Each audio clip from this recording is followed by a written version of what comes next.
Dans la vidéo d'aujourd'hui, je vais vous parler des différentes méthodes que vous pouvez utiliser pour vendre sur Amazon. J'ai fait cette vidéo car j'ai eu énormément de questions par rapport à ma vidéo de la semaine dernière où je vous explique le coût que vous devez dépenser pour commencer en private label. Donc les personnes me demandent tout simplement comment je peux avoir le budget pour commencer le même business que toi. Et donc aujourd'hui dans la vidéo, je vais vous prouver que vous pouvez commencer sur Amazon avec différents business que le private label qui vont vous demander un investissement moins élevé.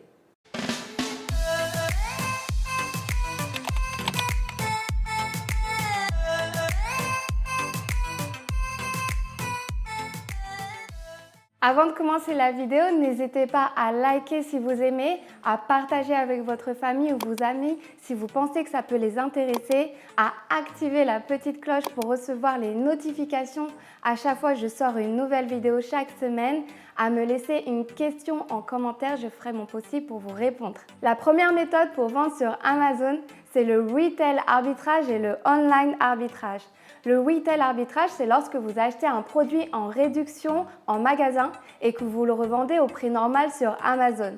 Le online arbitrage, c'est exactement la même chose, sauf que vous l'achetez sur Internet. Alors, je vais vous donner un exemple pour mieux comprendre. Par exemple, vous vous rendez dans un magasin Action. Vous avez trouvé un produit en solde à moins 50%, il est à 10 €. Vous bipez ce produit avec l'application Amazon Seller. Vous pouvez voir que ce produit se vend sur Amazon à 20 €. Vous pouvez aussi voir la commission qu'Amazon prend à chaque fois que vous allez vendre sur ce produit sur Amazon, donc 3 €. Et donc, on va compter 1 € pour pouvoir envoyer le produit à partir du moment où vous l'avez acheté chez vous pour l'envoyer chez Amazon de 1 €. Donc, si on fait la déduction de tout ça par rapport au prix de départ et si vous le vendez à 20 € sur Amazon, vous allez recevoir un profit de 6 € à chaque vente. À ça, il faut aussi compter le coût qu'Amazon va prendre pour entreposer les produits dans leurs entrepôts et pour envoyer le produit chez le client. Donc, l'un des avantages de cette méthode, c'est que pour ce business, il faut rechercher des bonnes affaires. Et donc, c'est ce qu'on fait déjà naturellement dans notre vie de tous les jours. Quand on se rend dans les magasins ou alors sur Internet, on est toujours à la recherche de la bonne affaire. Un autre avantage, c'est que vous pouvez choisir la quantité. Donc, vous pouvez en acheter 5 unités, 10 unités, 20 unités. C'est vraiment vous qui décidez selon le budget et selon l'investissement que vous voulez faire de départ. Le dernier point avantageux, c'est que vous allez pouvoir vous faire la main sur la plateforme Amazon Seller, qui est exactement la même pour les autres méthodes. Donc que ce soit dans la création du listing ou alors dans la création de la campagne publicitaire qu'on appelle aussi PPC sur Amazon, ce sera exactement la même chose pour les autres méthodes pour vendre sur Amazon. Et en plus de ça, ça va vous aider à vous exercer si vous voulez vous lancer dans un business qui va vous demander un coût plus onéreux comme le wholesale ou le private label. Maintenant, l'un des inconvénients de cette méthode, c'est que votre réussite va dépendre des bonnes affaires que vous allez trouver ou pas. Parce que vous n'avez pas le contrôle sur la réduction que les commerçants vont faire ou alors sur le temps que ça va durer. Un autre inconvénient, c'est que votre marge va être assez faible par vente. Parce que vous allez acheter votre produit au détail en magasin, vous allez avoir le prix client, alors que si vous l'achetez au fabricant directement ou au fournisseur, vous allez avoir un prix plus intéressant, donc vous allez pouvoir le vendre avec une marge plus élevée. La deuxième méthode pour vendre sur Amazon, c'est le wholesale ou aussi on peut l'appeler l'achat en gros. Donc ça consiste à acheter des produits de grandes marques en réduction que vous allez revendre au prix normal sur Amazon. Donc la différence avec le online et le retail arbitrage, c'est que vous achetez vos produits directement au fabricant ou au fournisseur. Vous allez les acheter en grande quantité, donc vous allez obtenir un prix de gros, donc votre profit sera plus élevé. L'un des avantages de ce business, c'est que vous avez des chances plus élevées de vendre. Parce que tout simplement, vous allez vendre les produits d'une grande marque qui est déjà installée et qui a déjà gagné la confiance des clients. Un autre point positif, c'est que c'est un business qui peut être rapide à monter et à lancer. Parce que vous allez vendre le produit de quelqu'un d'autre, donc le produit sera déjà choisi, le logo, le packaging et peut-être même le listing. Le dernier avantage, c'est que vous allez avoir une marge plus élevée à chaque vente. parce que vous allez acheter le produit directement au fabricant ou au fournisseur, ce qui va naturellement vous permettre d'avoir un profit plus élevé à chaque vente. Donc l'un des premiers inconvénients qu'on a avec cette méthode, c'est que ça peut être difficile d'obtenir des réponses positives pour pouvoir travailler avec de grandes marques. Parce que tout simplement, elles ont peut-être déjà des revendeurs qui sont sur Amazon ou alors elles travaillent directement avec Amazon et n'ont pas besoin de l'aide de qui que ce soit pour vendre leurs produits. Un autre inconvénient, c'est que vous devez respecter des règles que les marques vont vous donner. Que ce soit au niveau du prix ou alors que ce soit au niveau de la pub que vous allez faire, elles ont une certaine image de marque à respecter et donc vous devez vraiment respecter leurs règles. Le dernier inconvénient, c'est que ça peut vous demander un investissement assez élevé pour pouvoir commencer ce business. N'oubliez pas que vous allez travailler avec des marques et donc vous allez acheter vos produits en grosse quantité. Donc ils peuvent vous demander d'acheter des milliers d'unités. Donc ça va dépendre évidemment de votre négociation avec la marque, mais ça peut vraiment vous demander un investissement de départ assez important. La troisième méthode, c'est le Merch by Amazon qu'on peut aussi appeler l'impression à la demande. Donc ça consiste à créer un design que vous allez mettre en vente sur Amazon. Amazon va l'imprimer sur un produit, que ce soit sur un t-shirt, un pull ou sur une coque de téléphone selon le choix du client et vous allez recevoir une redevance à chaque vente.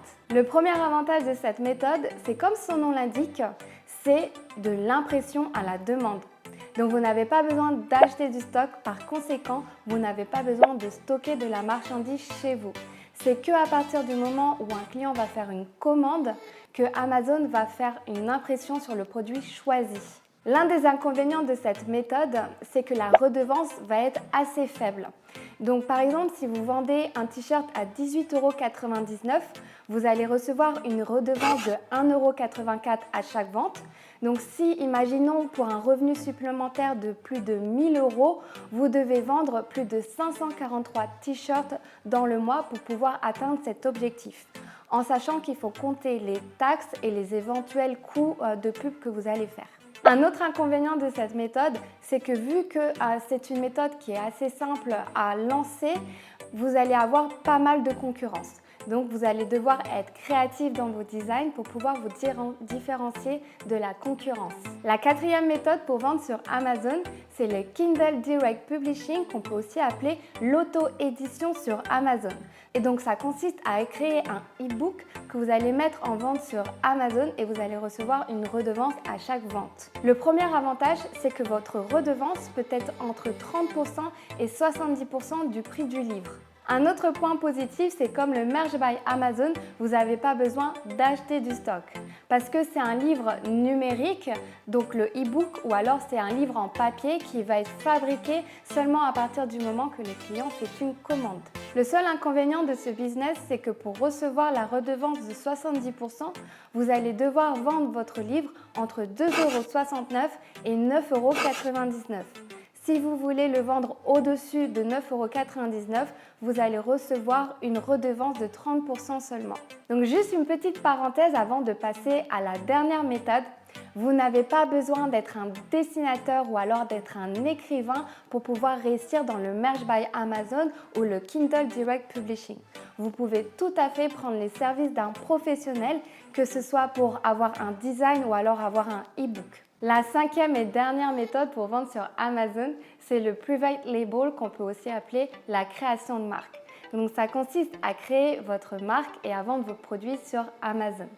Donc tout simplement, vous devez trouver un produit qui est en demande, idéalement avec peu de compétition sur Amazon, à trouver une différenciation à faire, que ce soit au niveau du design, de la couleur, tout simplement une amélioration.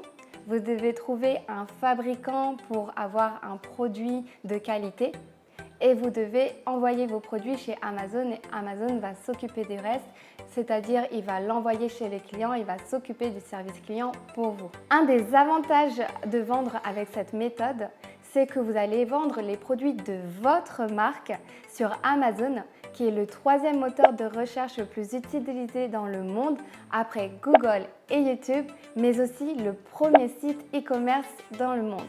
Un autre avantage pour cette méthode, c'est que vous êtes le seul preneur de décision pour votre business, que ce soit dans le choix du prix, que ce soit dans le choix des produits ou alors de la pub que vous allez faire.